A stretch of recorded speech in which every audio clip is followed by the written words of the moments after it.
I'm a little bit lost on this one. So Camille, obviously, Camille can jungle, but we've rarely seen it before. Mm-hmm. Oh, there it goes. Camille's gonna go jungle. All right. Yeah. We'll see how this works. We have seen Garen jungle in the past. That's why I assumed that would be the Mm-hmm. case. So Mm-hmm. that said, I'm wondering if this Camille is going to end up being, a split pusher type of jungler role. If you know what I'm Mm-hmm. saying, right? Like maybe Mm-hmm. they go for the 1-3-1, but with Camille in that role instead of the typical mid. So that could be definitely the case. Yeah, I think to add on to that one, I think Camille would wait for a level 4, just try to grind into the farm, grind into the jungle rather, and wait for level 4. If she goes level 4, she could go into lanes and gank out other people with the Level. ultimate, I think you locking down think the enemy. level 5 is when the ultimate comes up. So Oh, 5 rather, sorry. yeah. Yeah. In any case, seems like both teams are playing pretty conservatively here, trying to make sure that they don't get potentially ganked. Mm-hmm. You saw that Omega was actually pretty far forward to just make sure that, or to kind of preemptively head off any sort of invade scenario coming out from NEXPLAY. Obviously, they have the Olaf, so it can easily just get in there. But looks like a lot of damage coming into this Orianna and mid here, which is pretty surprising actually, because it wasn't necessarily just Lulu doing damage. I think it was like mostly the Zed. So Orianna biting a little bit more off than she can chew there. Mm-hmm. Absolutely. And right now, it's gonna be the triple conquerors for the side of Omega on Kaisa, Oriana, and Camille. Fleet footwork for the Garen, and of course for the Janna, we have the support Arun. And I think this is the typical smart Omega thing that we've seen from like series number 1. They've done this and they're gonna do it once more. Yeah, hopefully that works out for their cause. Lots of damage coming out here onto this mid fortune coming from this Kaisa here. Mm-hmm. And it's honestly kind of an even situation, right? Obviously, Misfortune is a menace in that dual lane, but at the same time, having that Janna and Kaisa combo, it can be very devastating as well. So I wouldn't be surprised to see either side kind of take the advantage here. Usually it goes to one side or the other in the early game, but it looks like it's somewhat even, though Misfortune's coming off that lane a little bit. You're going to try to pressure into the Camille, but Camille does go ahead and get away, which means that it wasn't on your screen, but Misfortune missed a little bit of gold there. Mm-hmm. But yeah, I think right now if Janna gets the knock up, gets that tornado against the enemy team perfectly, I think Kais could follow through with the ultimate plus his AoE burst damage potential against the enemy team. I think they need to wait for that Lulu to waste her ult, or if she's not there, to try and make some plays, because if the Lulu's ultimate comes through for the Misfortune, it's gonna be very difficult to burst down.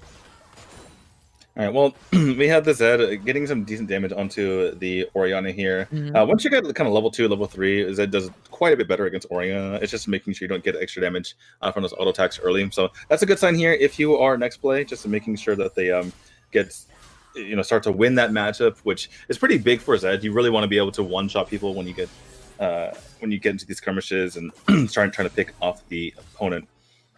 But not a whole lot to talk about here at the moment, as neither team is really being hyper aggressive. In particular, Omega seems to be wanting to prioritize just getting their Camille nice and farmed, because he isn't your typical jungler in that as far as jungle speed clears is concerned. Mm-hmm. And now the Camille is actually level 5 already, so we're probably gonna expect something to happen in the next minute. For 4 minutes or 4 minutes and 30 seconds of the game, we're potentially gonna see Camille gank out bottom lane or potentially even mid lane in this aspect. It's hard to maybe gank out the top lane because of the Akali's invulnerability time frame, because of the smoke. So yeah, that is something to be expected, and we need to have our sights onto that Camille later on. But D2, Infernal Dragon first. Break off the game. It's gonna be big. Yeah, for sure. A lot of times you can kind of give away that Drake, but in this particular case, Infernal being arguably the strongest one, allowing that extra damage, it'll be a huge boon to whoever takes it. So you know that both of these teams are very intent on taking it. Looks like NEXTPLAY are the first one to kind of jump onto there. You can see the ward there from Omega in the area, so they potentially know what's going on, but no one's actually in the area for Omega. Instead, they're going to go ahead and let NEXTPLAY take this. NEXTPLAY realizes this. They're going to have Olaf solo it down. And you can see in the mini-map here, NEXTPLAY is pushing down this bottom lane. Over on the top lane, Camille has been pushing along with the help of that Garen there. So a bit of a trade on both sides, but NEXTPLAY coming out slightly ahead, given that they're able to take down the Infernal Dragon for free. Smart Omega at that point can't do anything, so they decided to just split push in the top lane because NXP went in for the early reset. They've seen the dragon timer, they've seen the countdown. You know what? The dragon is up and running. We're going in for the reset. Let's buy some items for now and go for the dragon. And with the early reset, they have the early advantage onto the spot of the dragon's pit. And that has stated their dominance onto that location. And on top of that, I think the member of Smart Omega was one on the top lane and the rest was onto the jungle, the bottom side jungle. So I think they already have the member disadvantage if they're trying to go for a contest at that point. Well, off screen, we actually had Zed killing out the Orianna. Looks like Orianna was a little bit too out of position in that situation. And it seems like both teams are half committing to having their Orianna and the Zed, their mid laners, actually go and split push, which is a huge advantage here for Zed because you can catch out the Orianna in open space. And as you can see, Omega actually backing off of that plan now, not having the Orianna do the split pushing anymore.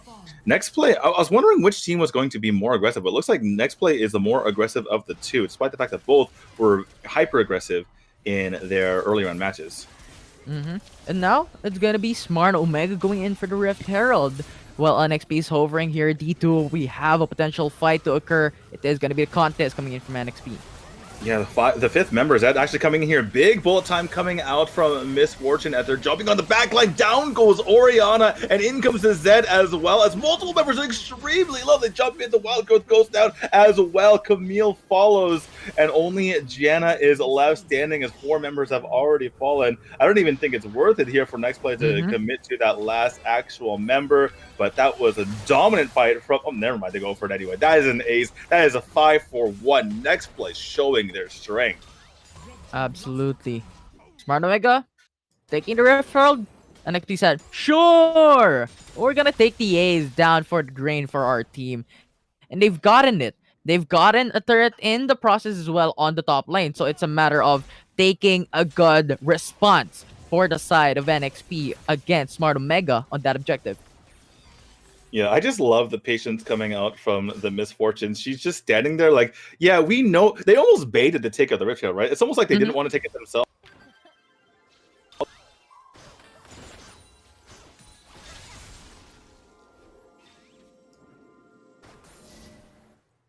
Are we? All right. That looks like we are back. Anyway, what I was trying to say was, it seemed almost as if NXP didn't want to take the Rift Herald, right? They wanted to allow multiple members of Omega to come back, and right when they came back, Miss Fortune just lays down the bullet time onto 3 members, and then that was all she wrote. Yeah, it's just their action reaction from NXP, which is perfectly executed by their team at the moment. So I think currently Smart Omega needs to, wait for an opportunity to come through for their team, to wait for a dominant 5v4 situations, or even no way he gets away. No way he gets away, right? No way he gets away, all right? What? You're kidding? No. Ooh, hello? Oh, okay. Finally goes down in the end. Very well chased there by the Camille, actually, going full distance on that wall hop there. Looks like Camille's going to go ahead and drop the Rift Herald there as well. Good use of opportunity here by Omega, pushing into that vulnerable side lane, despite the fact that they're pretty down in gold, and obviously the Dragons as well as the second one goes over to NEXTPLAY. Omega's doing a reasonable job at kind of taking little advantages wherever they can, even though they're still behind. Yeah, it's just about of trade-offs for Smart Omega at this point. NXP going in for the dragon. Sure, we're gonna go for turrets instead. Right? I think that alleviates the balance of the game. They're trying to, match up with NXP. And yes, NXP would have greater advantage when getting that dragon with the permanent buffs throughout the game. But still, Smart Omega is slowly but surely going in for those combat potentials with the gold that they accumulate throughout the turrets. The weird thing about this game as well is that we have pretty much a 1-3-1 situation on both sides, right? Because we have both Camille and I mean they're gonna have Camille and basically the Orianna going for the Camille and the Garen going for split push, and then on the other side for NEXTPLAY we have Zed and the Akali going for that as well. So it's kind of a weird situation where neither team is really going for a full-on team fight. So it'll be interesting to see who actually commits to that. And now the Baron would be up. A quick reset coming in from Akali would give her or him the advantage when it comes to a fight.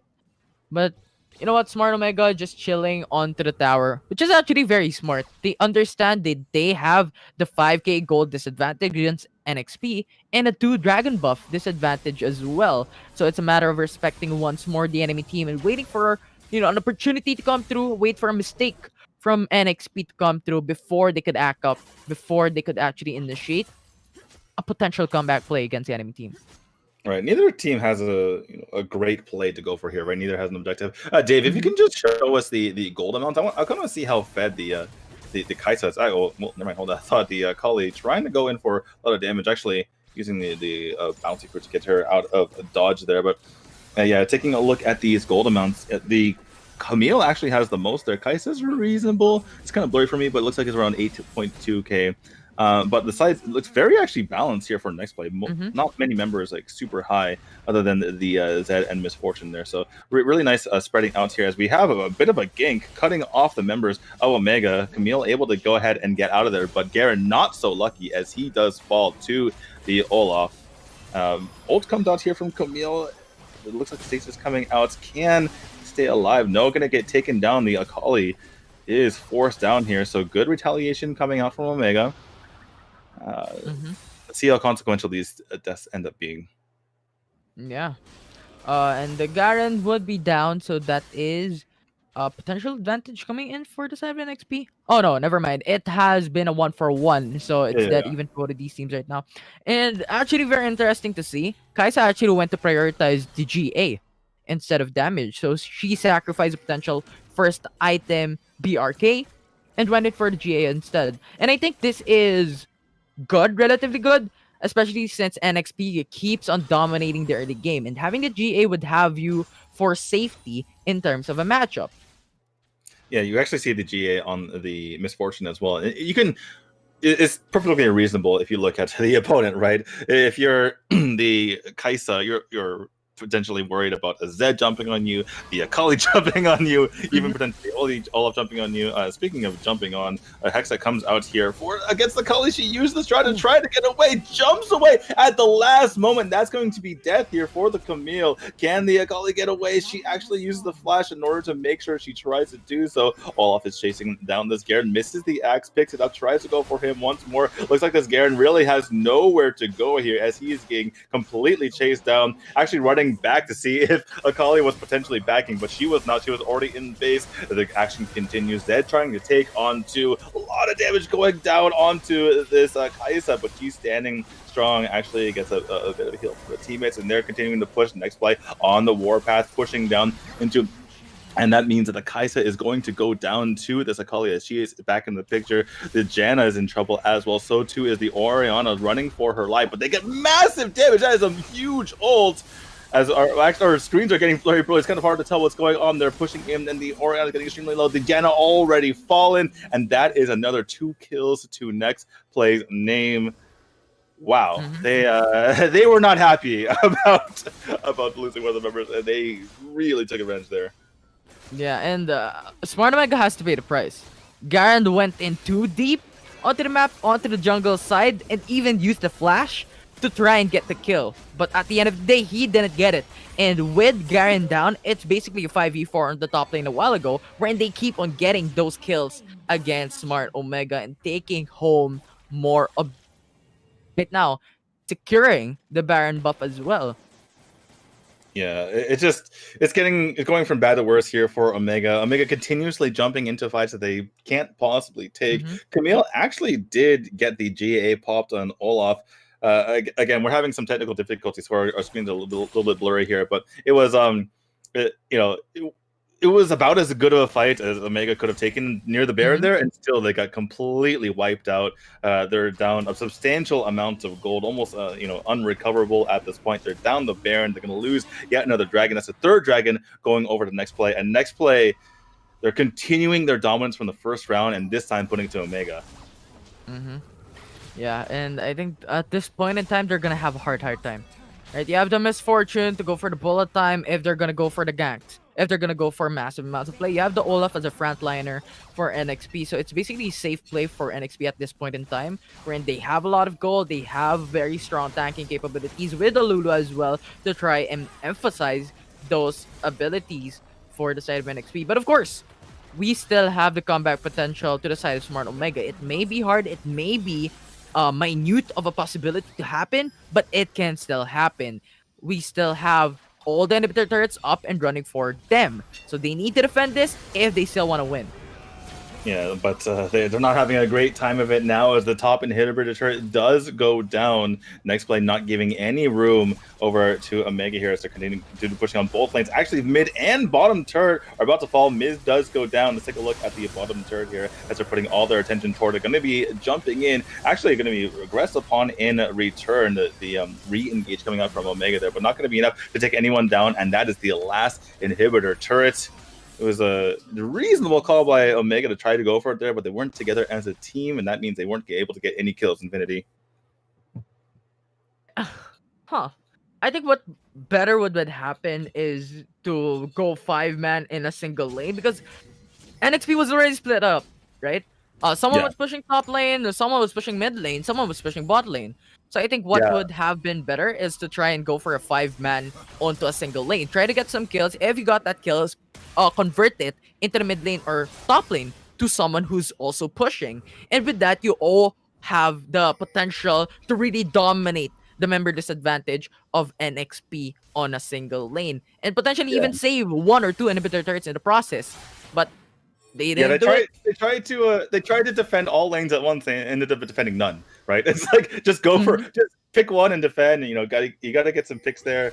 Omega, obviously it's easy to get in a rut like this, but Omega seems to be falling apart a bit, and we've seen NEXTPLAY do that to their opponents time and time again. We saw it in the first round. We're seeing it now. Even though Omega looked pretty dominant in the first round, it looks like NEXTPLAY is just the superior opponent because they're just making their opponents look bad, just plain and simple. Omega, they look like they're too aggressive early. Now they're looking like they're too passive. And it just feels like they're out of answers going against this dominant NEXTPLAY team. Looks like we might have our final fight here. Oh my goodness, Omega completely caught out in the open and shredded apart by the side of NEXTPLAY. They are on the hunt, and that is nearly all members down here. Looks like actually Omega's doing a reasonable job here. Camille actually taking out the Lulu as well. Down goes our second to last member here from Omega, and looks like NEXTPLAY is looking to push onto the Nexus. They only have 2 versus 1 left. Camille trying to hold strong, but the Nexus is getting lower and lower. They're going to be focusing it down. The GAA gets popped from Misfortune, so too for the Olaf, but it's not going to matter as game number 1 goes to NEXTPLAY. Wow. What a game. What a game for the semifinals. The D2 rather. And yeah, I think I could be the 2. It's fine. The 2. Anyway. Yeah, I think it's just the response coming in from Smart Omega was not enough.